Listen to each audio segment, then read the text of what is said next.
各位觀眾大家好，歡迎收睇貨車佬二手車睇真啲。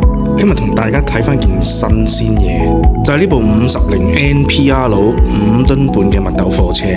咁就2022年登記，計落行咗3年零嘅啫。咁大家最關心就係個米數啦。咁佢行咗12萬幾公里啦。對於一部揾食車嚟講呢，呢份成績表就絕對中規中矩，表現就唔錯嘅。咁睇下個樣啦，個外觀其實就相當唔錯，全車都 keep 得好靚仔。咁重點係大家睇下呢個配色，真係零舍唔同嘅。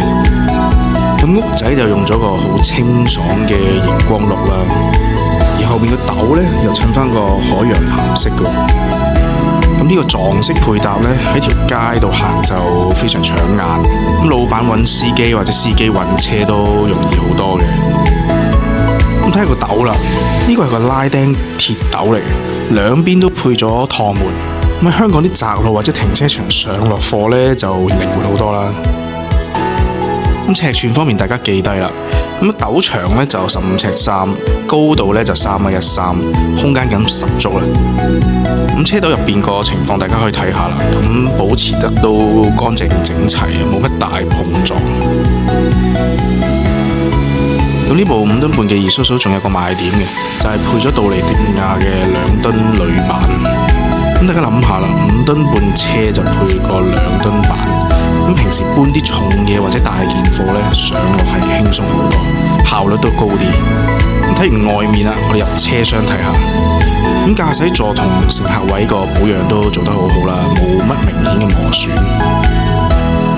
你睇下門側嗰啲配飾同儲物格啊，咁都仲好新淨，冇嗰種殘舊嘅感覺。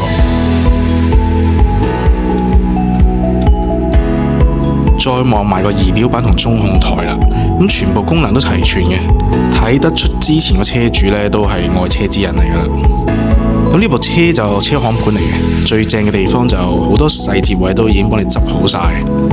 咁3年車就30萬有找，買翻去真係可以即刻開工揾錢。如果你對呢部車有興趣呢，記得喺留言區呢 click 我哋個 link 了解更多啦。咁入邊仲有好多相可以睇嘅。好啦，今日同大家睇到呢度。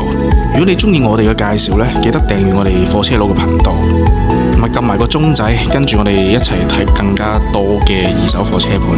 我哋下次再見，拜拜。